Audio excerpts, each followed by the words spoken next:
Ātruma cilts hallē turpinās automodelīšu sacensības. Trasē LU spēlētāji Žanis Peiners un Harijs Rubenis.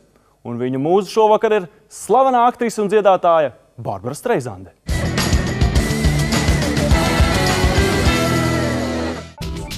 Ceturtajā sacensību nedēļā joprojām pašā augšā Ļubļanas olimpietis Bērtānu Dāvis un baronietis Jānis Timma. Seko 2 Zemgales un 2 Vefiņu pārstāvi.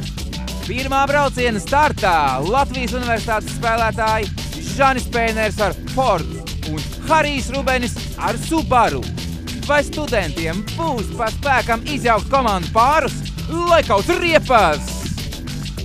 3, 2, 1. Barbara Streisand.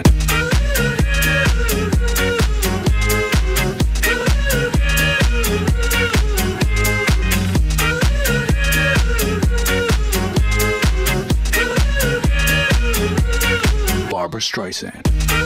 Vai man to pagaidīt, ja? Es tev pagaidīšu.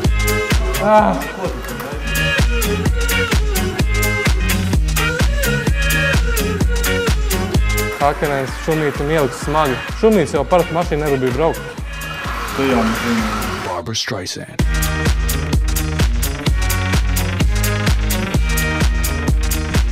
Tas ir 3 sekundžu jautājums, viņš tavs panācis.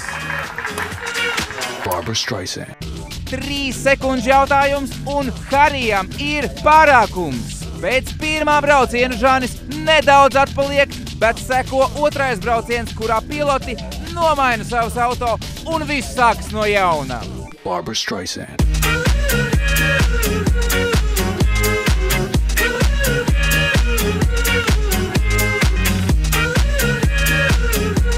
Var redzēt, kam ir tiesības, kam nav. Kur tu viņš čips uzstādās? Barbara Streisand.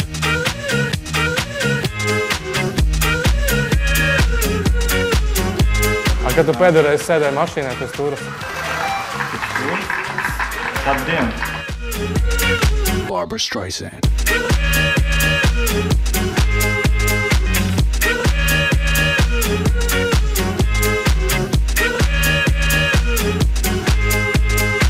Skaties, tu pierādīsies, kam ir tiesības, kam nav. Barbara Streisand.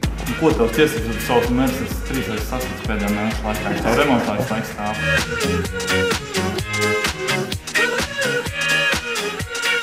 Barbara Streisand. Labāk zīle rokā nekā atvainojiet Rubenis kokā. Harijs ar darbiem pierāda, kuram īsti ir tiesības un kuram nav. Bet vai ar to pietiks, lai gāstu čempionu? Harijs ar Žani beidzot izjauc ierasto kārtību, ierindojoties attiecīgi 3. un 7. vietā. Tomēr pašreizējais ātruma karalis Dāvis Bērtāns paliek nepārspēts. Ar nepacietību gaidām nākamo nedēļu!